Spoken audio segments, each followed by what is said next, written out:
안녕하세요. 40대 초반으로 이혼하고 6살 된 딸아이를 키우고 있는 아빠입니다. 이혼한 지 5년이나 지났지만 마치 어제 일처럼 생생해요. 억울한 마음도 있고 답답한 마음도 있었기 때문일 것 같습니다. 그런 마음을 하소연하려고 사연을 보내는 건 아니에요.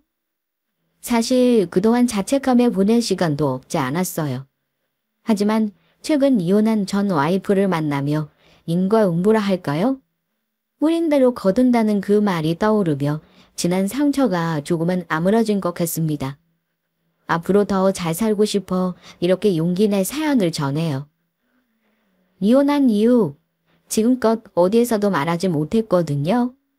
속 시원하게 털어놓고 이제는 딸아이와 더 행복하게 살고 싶습니다. 이혼한 이유를 그 어디에도 말하지 못했던 건 이혼당한 이유가 너무 쓸쓸했기 때문이에요. 제목 보고 들어오셨다면 이미 어느 정도 눈치채셨을 것 같습니다. 이혼당했을 당시 제 연봉이 1억 조금 넘었거든요. 30대 중후반에 연봉 1억이면 작은 돈도 아니고 상위 40% 안에 들 정도로 안정적인 직장이라 생각했습니다. 그런데 제 와이프는 아니더라고요. 저는 회사에서 승승장구하는 잘 나가는 홍차장으로 인정받으며 다녔습니다. 그런데 집에 오면 다른 집들과 비교당하며 제가 살 곳은 없었죠. 그래도 잘 살아보려고 애썼습니다. 그런데 사람 마음이라는 게 모두 다 제 마음과 같진 않았어요. 리나야, 이번 달 왜 이렇게 카드값이 많이 나왔어? 정이 알지? 걔 요즘 우울해서 세상을 하직하고 싶대. 친구가 우울해하는데 어떻게 내가 가만히 있어? 만나서 밥도 사주고 분위기 좋은 카페도 데려가주고 그랬지. 나 잘했지. 나 정말 좋은 친구 같지 않아. 이제 좀 기분 풀려서 살 것 같대. 걘 또 결혼하자마자 허니문 베이비로 바로 임신하고 아이 낳으면서 어디 가지도 못했잖아. 아직 애도 어리고 어디 다닐 수 없어 더 그랬나 봐. 그래서 내가 차 끌고 좀 다녀줬지. 그리고 그게 뭐 많이 나왔다고 그래? 밥 몇 번 먹고 차 몇 번 마신 게 단데? 그리고 우울하다는 애 기분 전환 시켜준다고 불러서 걔 보고 밥값 내고 차값 내라고 할 수는 없잖아. 그렇다고 세상 하직하고 싶다는 애 내버려둬? 월급 관리를 제가 하고 와이프에겐 생활비 카드를 주고 사용하게 했습니다. 그런데 평소 씀씀이가 알뜰한 편은 아니었지만 이만큼은 아니었거든요. 결혼하고 6개월이 지났을 무렵이었던 것 같습니다. 평소 사용하던 금액의 2배 가까이 나와서 물었죠. 그랬더니 저도 아는 친구가 산후 우울증으로 세상을 등지고 싶다는 말을 하는데 어떻게 모르는 척 하냐며 오히려 저를 매정한 사람 취급했습니다. 맛있는 곳 데려가고 분위기 좋은 곳에서 기분 전환 시켜주다 보니 그렇게 된 거라고요. 아니 그럼 그 정의 남편은 뭐 했길래 그 돈을 고스란히 제 와이프가 냈냐고 궁금해하실 것 같습니다. 저라고 왜 안 궁금했겠어요? 저 역시도 물어본 질문이거든요. 그래, 한두 번은 그럴 수 있다 쳐. 그건 정의 남편이 할 일 아니야? 그걸 왜 당신이 하고 그래? 내역 보면 이틀에 한 번은 둘이 돌아다니며 하루 10만 원도 넘게 사용했던데 단 한 번도 밥값이나 차값 안 내는 게 더 이상한 거 아니야? 정의 남편이 정이 챙겨줬으면 걔가 우울증 왜 왔겠어? 그리고 정은 내 형편 뻔하잖아. 가뜩이나 애도 있어서 귀저귀값도 넉넉지 못한데 밥값 차값 기름값 내라고 해? 오빠 사람 그렇게 안 맞는다 좀 치사하다. 내 친구라 그래. 오빠 친구였어도 저녁 사고 술 사는데 돈 아까워했을 거야. 항상 이런 식으로 이야기가 진행되었습니다. 친구가 기분이 안 좋으면 자기가 나서서 기분을 풀어줘야 하고 생색내야 하고요. 그런 와이프는 좋은 사람이고 그걸 이해 못하고 씀씀이에 대해 이야기하면 치사하고 옹졸한 사람이 되는 건 저였습니다. 당연히 안 된다고 카드 한도를 낮췄어요. 와이프 자신을 위해 사용하는 거면 저 역시도 감당하고 이해하겠지만 다른 사람을 위해 사용하는 정도가 지나치면 힘들다고요. 오빠, 나 언제까지 오빠네 집 봐야 해?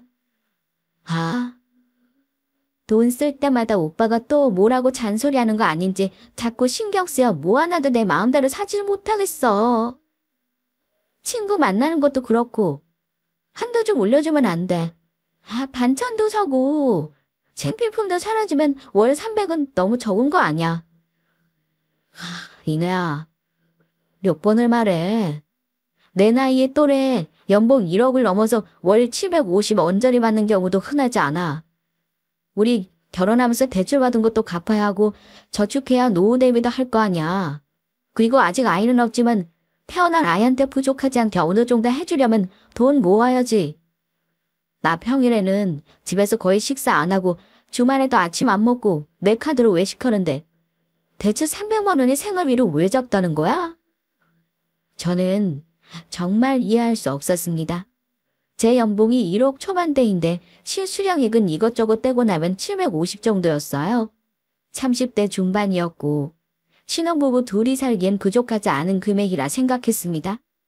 와이프에게 주는 300만 원도 사실 많으면 많지 적다고 생각하지 않았고요. 생활비라고 하지만 각종 공과금, 핸드폰 요금, 보험 같은 것들은 모두 제가 관리하고 있었습니다. 그러니까 정말 순수하게 먹고 생활하는 데 필요한 금액이었어요. 그리고 저는 평일 저녁은 주로 회사 구내식당에서 먹고 들어왔습니다. 초반에 몇 번 정시에 퇴근해 집에 온 적이 있는데 와이프가 식사 차리는 걸 다소 버거워했거든요. 점심을 늦게 먹어서 배가 고프지 않은데 제 밥상을 차리는 게 힘들었다는 소리를 한 적도 있고 친구 만나 늦는다고 저보고 알아서 챙겨 먹으라는 말을 한 적도 있었습니다. 그래서 아예 회사 구내식당에서 저녁까지 먹고 집에 오면 7시가 조금 넘었어요. 특별한 일 없으면 야근도 안 해서 먹고 오는 게 서로를 위해 나은 방법이라 생각하고 그렇게 지냈습니다. 변명처럼 나열하다 보니 조금 구차해졌는데 300만 원이 결국 생활비로 적은 돈이 아니라는 말을 하고 싶었어요. 단 둘이 사니까요. 내가 오빠랑 이래서 말을 못해. 그 돈으로 구찌 가방을 하나 사겠어. 친구들이랑 여행을 가겠어. 오빠 친구들 만나 술 한잔을 해도 돈 나가는 게 쑥쑥이라는 거 알 거 아냐. 장 보내는 기본적인 것만 사도 백화점에서 20만 원 훌쩍 넘는데 300이 대체 왜 넉넉하다는 건지. 내가 답답해서 오빠랑 말을 못하겠어. 월천도 못 버니까 생활비도 한계가 있네. 답답해. 누구한테 하소연도 못하고. 이내야, 내가 너한테 100만 원 너 마음대로 사용을 하고 용돈도 따로 주잖아. 나는 용돈 10만 원도 안 돼. 밥도 회사에서 먹고 술을 좋아하는 것도 아니니 쓸 일도 없고. 너도 잘 알잖아. 그리고 명품 가방? 사달래서 지난 생일에 사줬잖아. 아니야. 나는 친구들도 안 만나. 너도 알다시피 회사 끝나면 저녁 먹고 바로 집으로 오잖아. 너 힘들다고 저녁도 집에 와서 안 먹고 회사에서 먹고 오는데 뭐가 힘들다는 거야. 처음엔 안 그랬는데 갈수록 와이프는 저에게 요구하는 게 많아졌습니다. 대체 이렇게 돈만 밝히는 여자랑 어떻게 결혼했는지 궁금해하실 수 있는데 연애할 땐 안 그랬어요. 오히려 그땐 회사에서 승진과 맞물려 야근도 잦고 한창 일할 때라 힘들었는데 그렇게 힘들면 결혼해도 함께하는 시간이 없으니 이직해서 돈 적게 벌어도 시간이 여유로운 곳에 있었으면 좋겠다는 말을 했습니다. 함께 있는 것 자체만으로 행복해하던 순순한 여자였어요. 그 모습이 사랑스러워 결혼을 결심했으니까요. 연애할 땐 와이프가 회사 다니고 있었는데 몸이 약해 자주 쓰러지기 일쑤였습니다. 결혼하면 아이도 가져야 하니 1년 정도 쉬면서 몸도 만들고 가정에 충실했으면 좋겠다고 제가 말해서 집안일을 하며 살림만 했어요. 그러더니 점점 변해갔습니다. 이 늦은 시간에 어디 나가? 같이 가줄까? 아니야, 뭐하러. 오빠가 왜? 동네 언니들 만나러 가. 이제 나도 임신하면 이 동네에서 아이도 낳고 계속 살 텐데. 친구들 만들어두면 좋잖아. 오늘 모임 있다고 해서 나가려고. 나 좀 늦을지 몰라. 먼저 자. 카드 한도를 낮췄더니 동생들을 만나던 와이프는 동네 사람들과 어울리기 시작했습니다. 돈 쓰는 걸로 뭐라 했더니 멀리 가면 옷차림 하나부터 신경 써야 하는데 동네 사람을 만나면 편하게 입고 나가도 되고 아이 태어나도 다양한 정보를 얻으니 일석이조라며 한동안 신나게 나가더라고요. 저는 화도 났지만 솔직히 참고 넘어간 부분도 컸습니다. 와이프 말대로 아이를 갖게 되면 아이가 어느 정도 클 때까지 밤 늦게 나가는 거 자유롭지 못할 테고 할 수 있을 때 하는 것도 뭐 나쁘지 않겠다는 순진한 생각을 한 거죠. 그런데 돈에 대해 만족 못했던 부분들과 맞물려 다른 사람들과 자꾸 비교하며 저를 못난 사람 취급했습니다. 오빠, 우리 차 외제차로 바꾸면 안 돼? 왜? 우리 차 결혼할 때 바꿔서 아직 1년도 안 된 거잖아. 할부금도 고들었는데 뭘 바꾼다 그래? 아니 몰랐는데 동네 언니들 다 외제차더라고. 차 뭐냐 해서 국산이라고 했더니 안 봐도 뻔하다는 소리로 아이 낳을 거면 미리 외제차로 바꾸고 운전도 익숙해두라고. 안전상 생각하면 훨씬 이득이라는데 우리도 외제차로 바꾸면 안 돼? 아니 그렇잖아. 다른 사람들은 다 그러고 산다는데 우리만 시대에 뒤처지게 국산차가 뭐야? 창피하게. 이게 시작이었습니다. 그래도 그 전까지 돈으로 문제가 있었어도 누구와 비교하며 요구하는 건 없었어요. 집에만 있다 보면 돈 버는 것에 무감각해질 수 있다 생각했죠. 그런데 다른 사람과 비교하기 시작하니 저도 솔직히 마음이 상하더라고요. 사람 마음이라는 게 참 그래요. 그동안 돈으로 부족하다 할 때와 다르게 이제는 다른 사람들을 들먹거리며 비교하기 시작하니 제 자신이 초라해졌습니다. 회사에서는 잘 나가며 승승장구하고 인정받았지만 어느 순간부터 집에 들어오면 제가 살 곳이 없었죠. 와이프도 툭 하면 밤에 동네 언니들을 만나러 나간다고 해서 몇 번 싸워도 봤지만 달라지는 건 없었습니다. 사소한 것으로 시비를 붙기 시작하니 차라리 나갔다 와라고 저도 말할 정도였거든요. 행복했던 건 와이프가 딸아이를 임신하고 난 이후 출산까지였던 것 같습니다. 오빠, 나 수박 먹고 싶어. 정확히는 내가 아니라 우리 뱃속에 땡구리가. 그래, 알았어. 잠깐만 기다려. 내가 지금 얼른 가서 사올게. 임신을 한 건 안 순간 와이프는 밤늦게 동네 언니들을 만나러 가던 걸 딱 끊었거든요. 다른 신혼부부들처럼 그 순간만큼은 지금 기억해도 행복했습니다. 퇴근하고 집에 오면 와이프가 반겨주었어요. 여느 부부들처럼 앉아 TV를 보다 갑자기 먹고 싶다는 게 생기면 저는 그게 몇 시든 일단 나가서 어떻게든 구해왔습니다. 이건 하나의 노하우인데 회사 이사님이 저에게 전수해준 비법이 있었어요. 마트도 열지 않은 야심한 밤 와이프가 과일 먹고 싶다고 하면 술집 모든 과일을 사가라고요. 술집을 즐겨가지 않아 처음엔 다소 어색하고 부끄러웠는데 와이프가 임신하고 뱃속에 우리 아이가 먹고 싶다는 생각을 하자 별게 아닌 게 되었습니다. 와이프가 행복하고 건강한 아이가 태어날 수 있다면 전 무엇이든 할 수 있었으니까요. 그렇게 임신 기간은 내내 행복했습니다. 퇴근해 집으로 가면 하루가 다르게 배불러 오는 와이프의 보온 다리를 밤새 주물러주며 쪽잠을 자도 앞으로 미래를 생각하며 마냥 설레었으니까요. 응예. 축하합니다. 딸이에요. 그렇게 딸아이가 태어났습니다. 요즘에는 임신하면 입체 초음파로 아이 모습을 어느 정도 예측할 수 있는데 그 모습과 똑같이 나온 딸이 너무 신기했어요. 엄마 뱃속에 있는 양수의 생활에서 여기저기 불어터진 모습으로 쪼그라고 이상했지만 이 모든 게 사랑스럽게 느껴졌습니다. 지금 딸아이가 6살인데 처음 만났던 그 모습이 아직도 생생할 정도로 눈에 넣어도 아프지 않은 존재였어요. 처음 만났을 때부터 지금까지 그랬고 앞으로도 제 목숨과 바꾸어도 안 아까운 아이입니다. 그렇게 아이가 태어나고 다른 집들과 마찬가지로 저희 집에도 육아로 인해 힘든 시기가 찾아왔어요. 대부분 그렇듯 아빠보다 엄마가 힘들고 지치며 발생하는 문제에 다시 동네 언니들을 만나며 문제는 더욱 굵어졌습니다. 3개월은 모유 먹인다며 근육 먹이게. 언니들 말 들어보니까 애는 초유만 먹이면 된대. 모유 먹이면 몸만 망가지고 체력적으로 힘들다고 다 말로 하던데? 오빠는 내 걱정보다 애 걱정이 먼저야. 다른 집은 마누라 힘들다고 상주도우미 고용하고 그런다던데. 오빠는 그런 거 없이 애 걱정만 하네. 와, 벌써부터 갓 태어난 애 걱정하면 앞으로 나는 눈에 보이지도 않겠어. 오빠, 말해봐. 나랑 애랑 물에 빠지면 누구 먼저 구할 거야? 그때 상황을 전달하려고 이야기를 적다 보니 저도 어이가 없네요.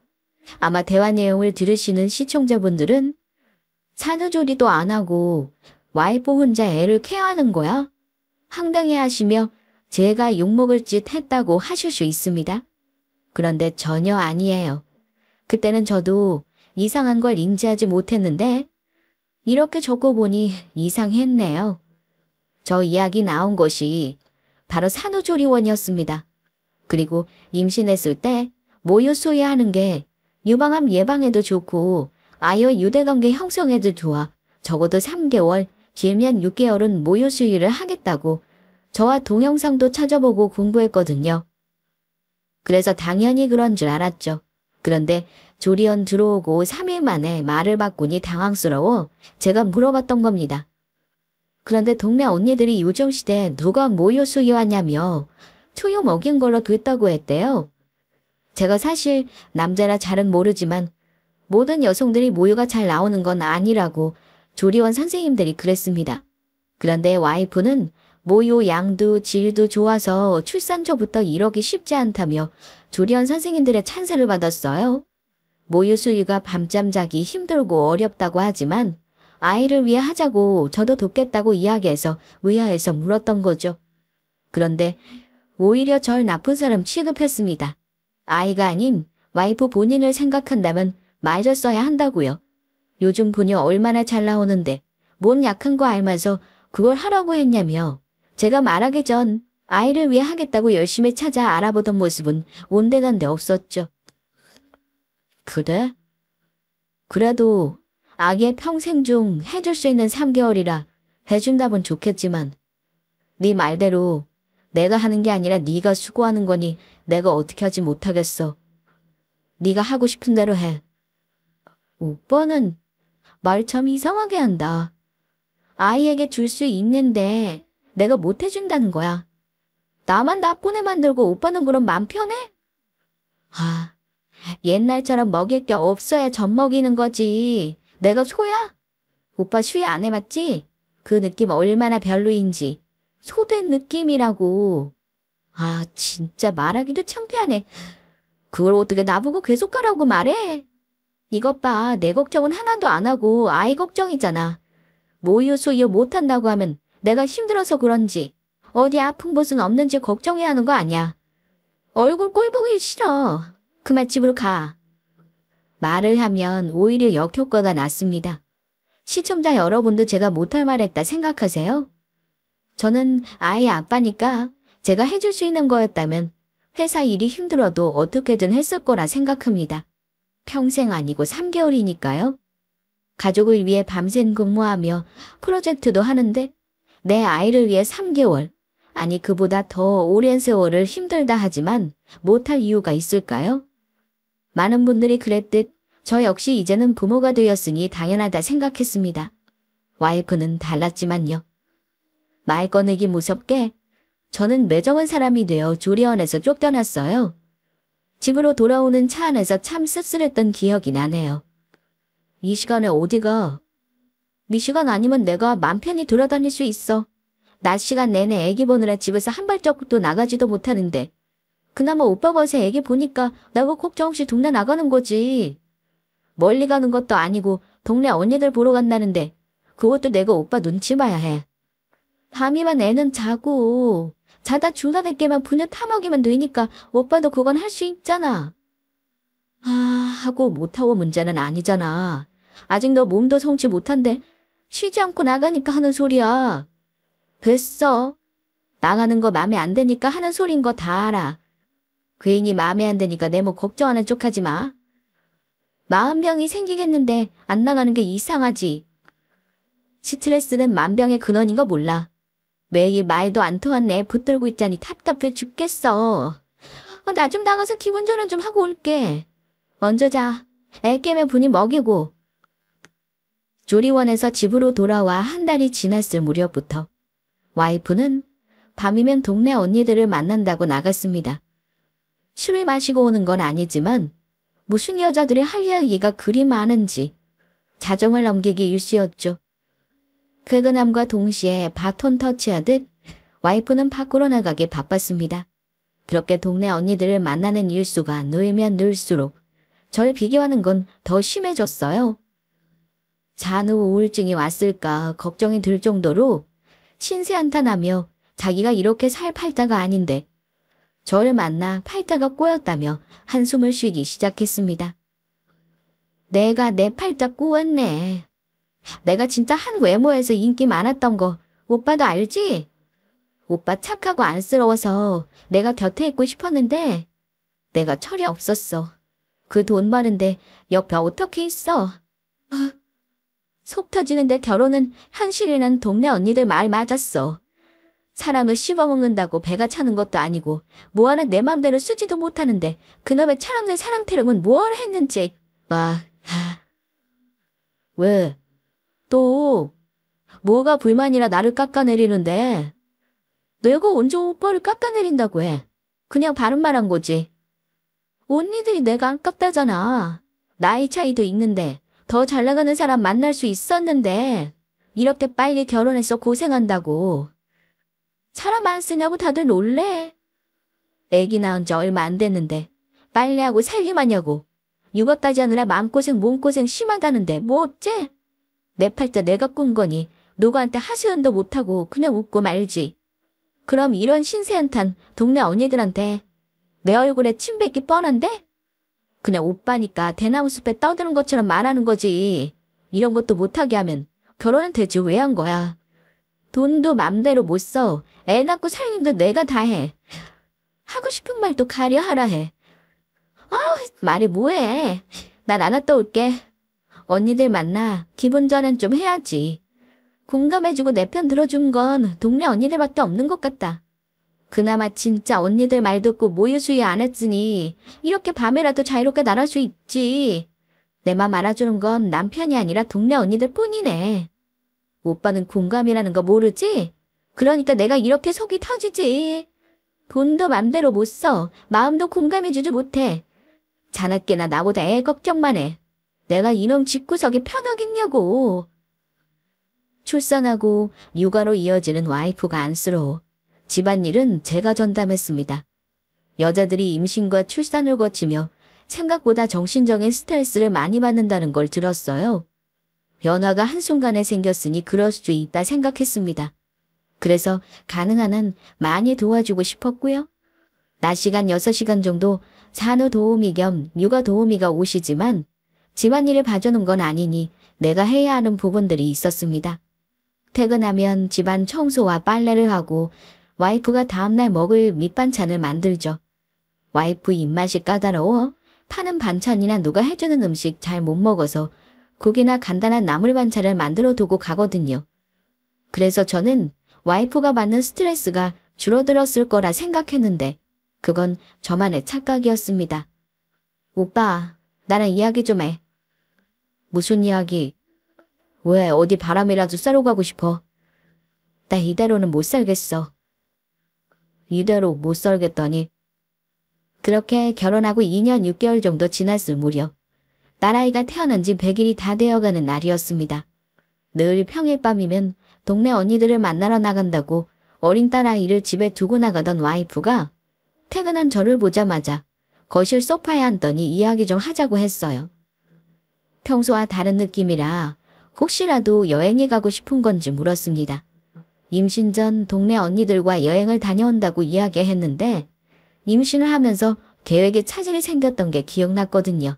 그런데 평소 다른 집과 비교하며 저를 못난 사람 취급했던 그 뉘앙스와는 사뭇 달라진 말투로 이대로 못 살겠다 말했습니다. 저는 당황했어요. 이대로 못 살다니. 못 살겠어도 정말 헛군데 돈 한 푼도 안 쓰고 소실하게 살고 있는 남편이고 아빠인데 말입니다. 나도 살고 있는데 못 산다니. 제 길을 의심해서 되물었더니 와이프의 말이 가관이었어요. 아이 용품 하나 사는데도 돈 생각하면 마음대로 살 수 있는 게 없고 답답해서 못 살겠어. 동네 언니들 보면 하고 싶은 거 다 하고 사는데 나는 이게 뭔가 싶어. 결혼 초에도 월 1,000만 원도 못 벌어서 둘이 사는데도 힘들었는데 이제 애까지 생겼으니 더 힘들 거 아냐. 동네 언니들이 앞으로 애 커가면서 필요한 돈 많다며 나보고 맞벌이라도 하래. 마지타해. 얼마나 내가 불쌍하면 그런 소리를 하겠어. 자기들은 남편이 벌어다 주는 돈으로 편하게 외제차 끌고 다니고 밤이면 와인바 가고 명품 가방 사고 가고 싶을 때 해외여행 가고 골프 치러 다니고 돈 펑펑 쓰면서 다들 내 걱정한다고.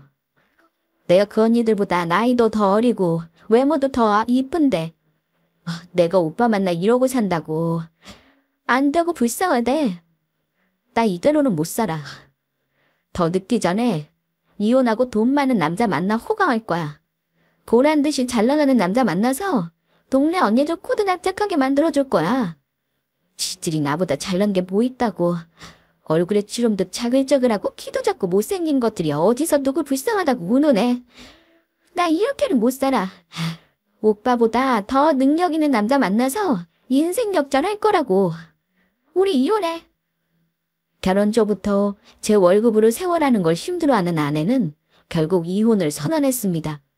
결혼 초부터 제 월급이 작다고 불만을 토로했던 와이프였기에 마음을 되돌리기 어렵다는 건 저도 알아요. 동네 언니들을 만나러 갈 때부터 가정에 대한 애착이 없다는 건 진작 눈치챘고요. 위태로운 외조를 타는 느낌이었지만 저만 참으면 괜찮아진다 생각했죠. 어리석었지만요. 시간이 지나면 나아지겠지. 아이 생기면 나아지겠지 생각했던 저의 기대는 결국 물거품이 되었습니다. 이혼하자고 화가 난 듯 저에게 답을 재촉하는 와이프를 한참 동안 물끄러미 바라봤어요. 어떻게 답해야 할지 모르겠더라고요. 아이를 위해 매달려 볼까? 야간 대리운전이라도 뛰어서 와이프가 부족해하는 돈을 채울까? 그 와중에도 전 가정을 지키고 싶다는 마음이 강했습니다. 이제 한나 100일인데 아이에 대한 마음은 하나도 없어? 아이가 문제야. 고마워. 나에 대한 걱정, 미안함 이런 거 하나 없지? 이혼하자는데 돈 더 잘 벌어주겠다. 그동안 마음 몰라줘서 미안하다. 난 너 없이 못 산다가 아니라 아이에 대한 마음이 없냐고. 오빠 같으면 생기겠어. 이렇게 내가 온전히 설 공간이 없는데 내가 못 살겠는데 애가 눈에 들어오냐고. 내가 살아야 내 자식도 사는 거 아냐. 하루하루 내가 말라 죽는 것 같은데 내 눈에 한나가 들어오겠어. 끝까지 와이프는 이기적이었습니다. 모성애가 없으면 아이에 대한 애착도 없다더니 제 와이프가 그랬어요. 산후도우미가 오고 있어서 낮에는 아이 분유를 도우미 분이 주시고 퇴근하고 오면 제가 저녁에는 주니까 아마 와이프는 아기 기저귀 분유 한번 제대로 준 적 없겠구나 싶었어요. 참 신기했습니다. 그 순간도 이렇게 글로 쓰는 지금도 제3자가 본다면 화도 나고 답답한 상황인데 저는 참을해줬거든요. 제가 어떻게 할 수 없다는 걸 아니까 무기력해지면서 눈물도 안 났어요. 그냥 사라지고 싶었습니다. 모든 걸 되돌리기엔 너무 늦었고 이혼을 이야기하는 와이프에게 어떤 대꾸를 하기엔 제 마음도 이미 너무 상했으니까요. 그때 배고픈지 칭얼대는 아이 울음소리에 정신이 번쩍 들었어요. 제가 살아야 할 이유가 너무 분명해졌습니다. 주방으로 가 아이 분유를 타며 와이프에게 말했어요. 그래, 그러자. 그게 마지막이었습니다. 와이프는 제 말이 떨어지기 무섭게 이혼했던 이혼 소리를 꺼내 식탁 위에 올리고 안방으로 들어가 짐을 싸더니 집을 나갔어요. 그렇게 결혼 생활은 끝이 났죠. 아이에 대한 양육권까지 포기한다고 이혼 소리에 적혀 있었습니다. 허망했던 결혼 생활을 정리하기 위해 빠르게 살던 집을 내놓고 이사 갔습니다. 연락처도 바꿨어요. 와이프를 다시 마주할 힘도 없었고 저에겐 지켜야 할 아이도 있으니까요. 공가 근처로 옮겼습니다. 혼자 아이를 감당할 자신이 없었거든요. 어린이집을 보내기엔 아직 아이가 어려 적어도 1년 정도 더 보살핌이 필요하다 느꼈어요. 그렇게 하루하루 지내다 보니 어느새 1년이 가고 2년이 가고 5년이라는 시간이 흘렀습니다. 버티다 보니 견딜만 했어요. 와이프의 자리는 와이프를 똑같이 닮은 딸아이가 메꿔주고 있었어요. 가끔 아이를 볼 때마다 마음 한켠이 아련하기도 하고 와이프가 했던 저를 비난하는 말들이 생각나 씁쓸하기도 했습니다. 그런 생각들이 점차 뜸해지고 있었지만 한순간 떠오르는 기억들은 5년 전 집을 나간 와이프와의 순간에 머물러 있는 듯 했어요. 어서 오세요. 주문도. 아, 오빠. 그러던 어느 날 딸아이를 데리고 시내 나갔다가 평가가 좋은 식당이 근처에 있어서 이른 점심을 먹기로 했습니다. 식당에 들어가 자리에 앉았고 안쪽에서 물병을 들고 젊은 점원이 주문을 받으러 왔죠. 어느 식당에서나 볼 수 있던 풍경이라 익숙하게 지나치고 있었는데 메뉴판을 건네는 점원의 목소리가 떨렸습니다. 그리고 오빠라고 부르는데 낯익은 그 목소리에 저도 모르게 딸아이에게 눈이 먼저 갔어요. 보여주고 싶지 않은 사람을 마주해 딸아이 걱정이 먼저 들었거든요. 죄송합니다. 다음에 다시 올게요. 저는 황급히 딸아이 손을 붙잡고 식당을 빠져나갔습니다. 불편한 자리에서 식사를 하고 싶지 않았어요. 전 와이프와 어떤 이야기를 하고 싶지도 않았던 거죠. 아직도 헤어졌던 그날에 머물러 있던 저에게 갑작스런 와이프의 등장은 당혹 그 자체였으니까요. 발빠르게 가게를 빠져나가는데 전 와이프가 뒤따라 나왔습니다. 그러면서 저의 팔을 붙잡는데 저는 그 팔을 뿌리치고 할 말도 없고 듣고 싶은 말도 없다고 매정하게 굴었어요. 딸아이가 그런 제 모습이 어색했는지 갑자기 울음을 터뜨렸습니다.